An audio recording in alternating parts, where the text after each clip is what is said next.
Okay, folks, we are live and we are television active, if you ask me, and more so on Enterprise TV. It is time for Homo Politicus, in which we interrogate issues thrown up by the Nigerian Federation. Today, conflicting court orders escalate Kano ownership tussle. Bayero clings to throne. Now, make no mistake about it. The Nigerian judiciary is currently being threatened by incessant, even if contradictory or conflicting court orders or decisions. No thanks to overriding political interests. The unfolding scenario in Kano State is a constant reminder that politics is a moving target with no bull's eye of truth, breaking up more families than uniting them. Or how else does one rationalize or characterize the deliberate melodrama where two courts in Kano State, two federal courts in Kano State, have issued conflicting interim injunctions or orders on the Kano Emirate tussle? Justice S.A. Amobeda of the Federal High Court in Kano first ordered the eviction of Muhammadu Sanusi II. He was the 14th Emir, while Justice Amina Adamu Aliu issued a separate order restricting the DSS, the army, and the police from touching him. Good judgment, I am told, comes from experience, and experience comes from bad judgment. So let's have a discussion this morning. My two discussants are very familiar to you. First, let's meet and greet the unputdownable Dr. Olabisi Deji Folutile. She's a journalist and public affairs analyst. Madam, I greet you. I greet you also. We are also joined by Mr. Akin Fatunke, a chartered accountant and political commentator. Mr. Fatunke, I greet you too.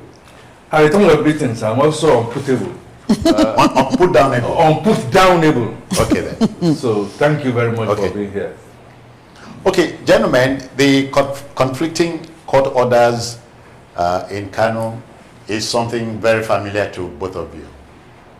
At a time like this, you are wondering if we had not been here before. Are you asking me? Oh, I'm asking us. You're asking us. Do you want me to? No. You may take the lead off. Go on. Okay. You said it's something that we've been there before. I mean, we have heard about this type of scenario before. A deja vu. We have, but this seems to be completely out of the way. Okay. In the sense that... like a bad knife in the kitchen? More than. Okay. Because the ones we are used to we are used to courts giving different kinds of orders. But you see that mostly... Courts of competent jurisdiction, as we say. Exactly. But you see that more in political cases. But in like this one? But yes, this is politically motivated. But it is also supposed to be a cultural and traditional stool. Yeah. And this is also supposed to be a case among two brothers, because the two Emmas we are talking about here are actually cousins. So you can see that Ado Bayero on the one hand and Muhammadu Sanusi on the other. And the fact that there are some respects that you give to traditional stools, even though we are aware that they are political organs, they are extensions of political organs, but they still manage to make them look traditional in some sense. But this particular case has taken away all the respects that we'll come to that later on. But let's hear how Akin opens his account here. I open by saying that, a deja vu. And My dear sister, We've been there before. Is that what you mean? we've been there before. We're still very much there. Historically speaking, let me start with the southwest. When Oba Tadenikawu Soji Adiremi was going to, one or two things happened, and he was going to be deposed. Okay. Politically and stuff like that. I remember. Okay, BC, remember, he is talking about the action group, the years. Yeah, And the I remember former the first Oni of Ife. That's it. Eventually became the first indigenous Chief Justice of the Federation. I think what went around, one had to dock and then came back. The Awujale of Ijebuland is another example where there were a few undercurrents politically to also find a way to take him. Aki, let me off the rub this in. I'm sure you know that the Awujale is Dr. Folitile's traditional father. He stood his ground, and by his own admission, the grace of God and luck was also on his side. So the one that we So are having traditionalism won on that occasion. at those occasions, common sense won, Okay. and common sense had to win to align with what Dr. Folitile is putting across here, because the traditional institutions were revered and were respected. There it was that once you have the legitimacy, your word was not only law, it's a mind of law, you could even curse and you would not find your bearing. Now, on this particular one, Aki, let's apply a little brush here. You know, the traditional father defers to the local government chairman because the traditional ruler is entitled to 5% of the account, the local government. I'm sure you know this. the shenanigans that we have in the Constitution, 1999 Constitution as amended, that we are still grappling with on all different facets, has not allowed.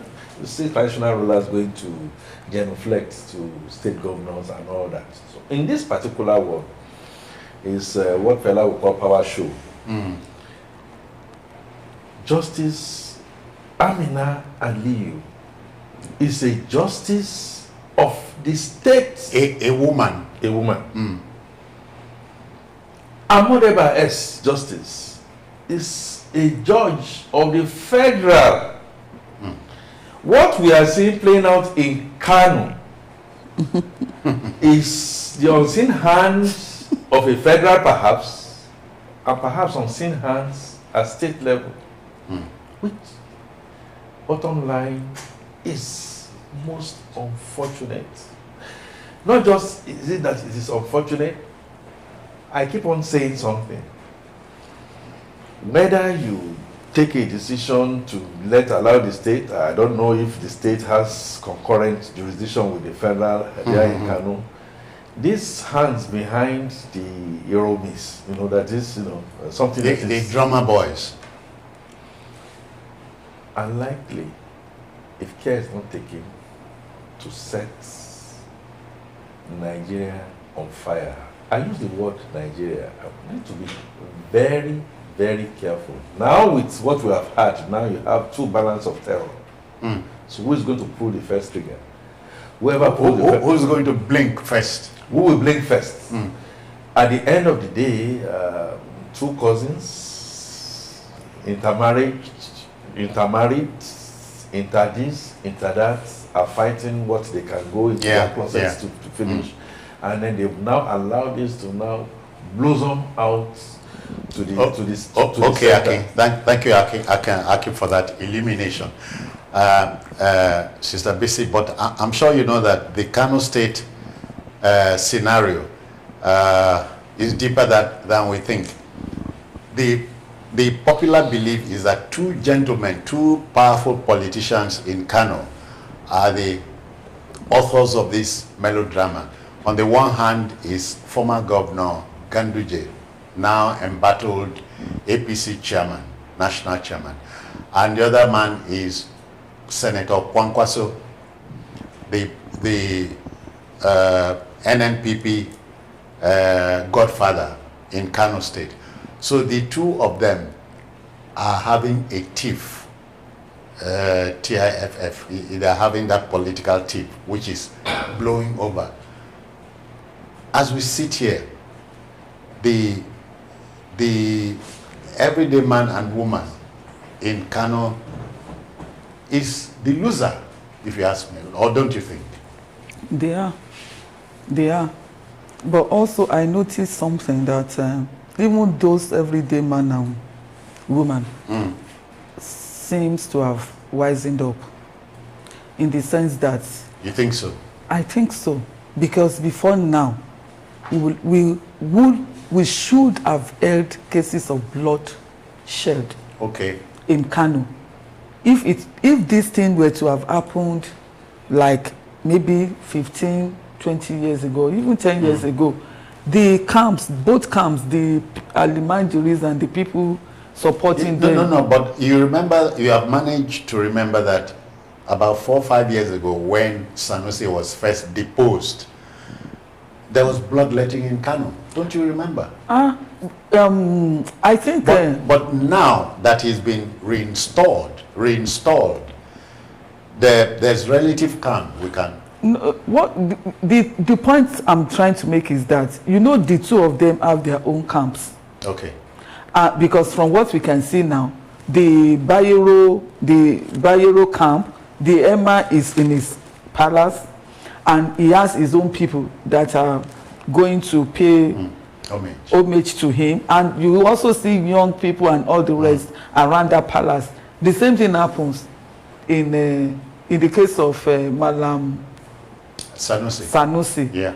What I'm trying to say is that it will have been easier in the past to actually put those people in direct conflict. I mean, they are supporters just in this fight of supremacy. But we have not seen that happening, because the moment that happens... Okay, that's to underscore what you said earlier, the everyday man and woman is wisening up. Maybe they are wisening up, or something is still happening on the ground that is still trying to tame the parties and prevent a case of bloodletting. But the truth is that the removal of Sanusi was purely politically motivated. It was. And the governor then didn't even hide it.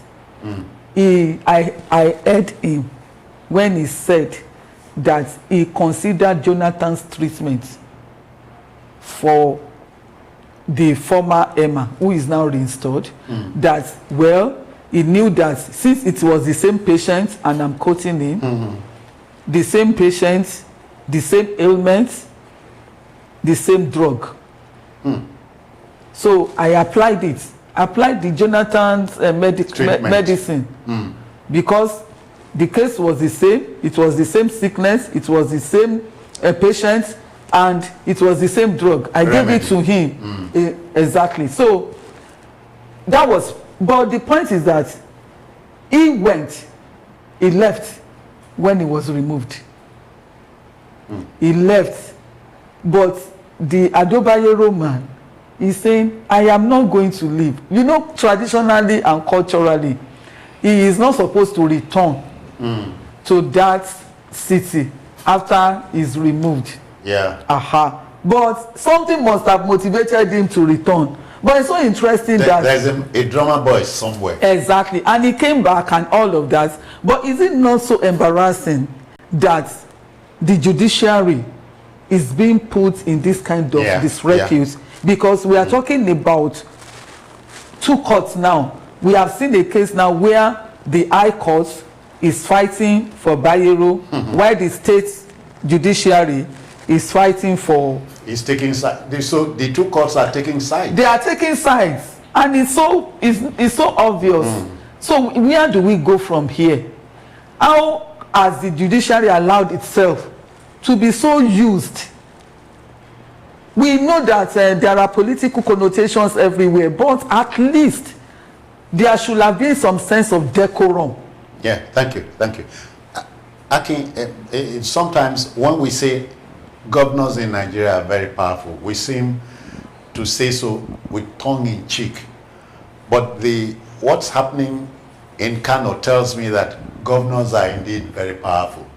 Basically because 5 years ago, it took the state assembly to split the Kano Emirate into five of them. So you have 5 emirs. And it has taken the same Kano assembly to quash that. So that's power show according to Fela. Let me say, a game of musical chairs, and I always say it up front, if there's supposed to be a bias, my bias... Akin, from 5 chairs, musically we eliminated 4, remaining 1, and that one is becoming Citizen Jones. Yeah. The whole of this did not start with Kwankwaso and Ganduje. It went far back deeper.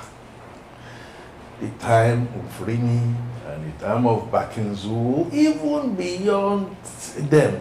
Truth of the matter is that, historically speaking, Kano is supposed to be a Hausa from the back, the land of the Talakawas. And one thing led to another, and it kept on.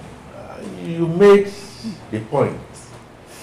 Kwankwaso was governor and leader of the Kwankwasia. He had a deputy in Ganduje, who now came.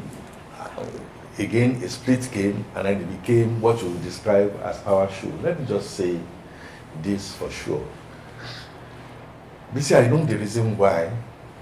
I can provide an analysis and my opinion. I know the reason why Kano is not boiling today.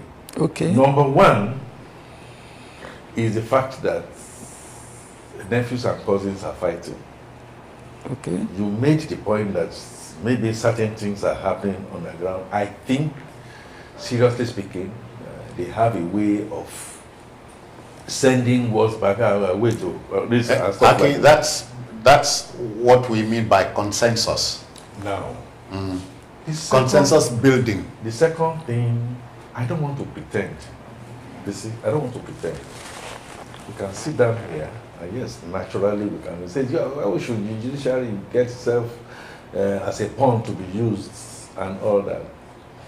The people in judiciary, they are also human beings. And when you do your palungu dance, right or wrong dance, you go and meet them, and so many things go. Now, the other area that we easily come out and begin to point fingers will be our religion. Religiously, people will always say, yes, it's from this kind of religion and that kind of religion, and we have been split in between. To say the governors are super powerful in our dispensation will be to really even be trying to beg the issues. Where will this end? And so, my friend and my classmate, Sadusi, his ambition might be on up to maybe the next 4 years, should in case power changes hands. And if you remember, there's a very thin line between the number of votes that gave victory to Kwankwaso over Ganduje. So, I think somehow, somewhat, we need to get to the roots. That constitution that we are all parroting is not working. In this particular instance, it's not really going to work. Power and might. I see situation like this also have played out in Rivers State. You can see the power of a governor that he can back and then bite, and then you now have a balance of terror and all that kind of stuff. So, but for how long? And you said our Talakawas are the ones that will suffer. I agree the Talakawas are the ones that will suffer. But do they have the consciousness of the fact that they are suffering? Do they have the consciousness that they should not necessarily, take sides? All right. Do we have the consciousness that traditional institutions must be sacrosanct and should not be subject to political? The index finger of the producer is asking us to take this home. So, basically, in taking this home, therefore, we are saying, are we saying it is not yet Uhuru in Kano, or do we say the coming days will be interesting? Well, what could be more interesting than the drama of this court ruling here and there? Probably by the time they start appearing in court, and we might still see some other the arguments for and against. Then for us, it's good. For us, it's good content. Yeah. For the media. Okay. Yeah. And to the journalists, good news is news. Bad news is also news. All right, folks, we must stop the show here, but not before thanking Dr. Olabisi Deji-Foluchile. Thank you, ma'am, for your time. Thanks for having me. And we thank Akin Fatunke also for his time. Thank you, sir. Thank you very much. So the debate, let it continue from your part of town. But know now that conflicting court orders are escalating the Kano Emirship tussle. The coming days should be very interesting indeed. I'm out of here. I am Citizen Jones Hussein. Bye-bye now. Take care.